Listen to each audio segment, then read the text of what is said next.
சகல சிசிடிவி கொஞ்ச நேரமா நைட்ல ஆஃப் ஆயிருந்திருக்குப்பா. சின்னத்தை தான் இதை செஞ்சிருப்பாங்க. அவங்க தாங்க நகையை மாத்தி வச்சிருக்கணும். எப்பா அந்த அம்மா என்னப்பா இவ்வளவு கிரிமினலா இருக்குது? நைட்ல என்ன வேலை பார்த்துருக்கு பாருப்பா அந்த அம்மா. எப்பா இப்ப எதுக்குமே நம்ம கிட்ட ஆதாரம் இல்லையே, எப்படிப்பா நிரூபிக்கிறது? ஒரிஜினல் நகைங்கெல்லாம் சிவனாண்டியோட வீட்டுல இருக்கிறதுக்கு வாய்ப்பு இருக்கு. என்னங்க? எப்பா அத்தைக்காக இவ்வளவு யோசிக்கிற, ரிஸ்க் எடுக்கிற, ஆனா அவங்க அதை பத்திலாம் புரிஞ்சுக்க மாட்டேன்றாங்களேப்பா. அதெல்லாம் விடுங்க, ஒரு நாள் அவங்களே எல்லாத்தையும் புரிஞ்சுப்பாங்க. எப்பா இப்ப என்னப்பா பண்ணலாம்?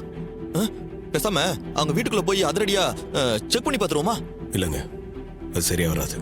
ஏன்பா அப்படி சொல்ற? ஒருவேளை அங்க போய் பார்க்கும்போது சிவனாண்டி வீட்டுல நகை இல்லைன்னா என்ன பண்றது? அப்போ என்னப்பா பண்றது? இன்றே டவுன்லோட் செய்து உங்கள் ஃபேவரட் ஷோக்களை என்ஜாய் பண்ணுங்க.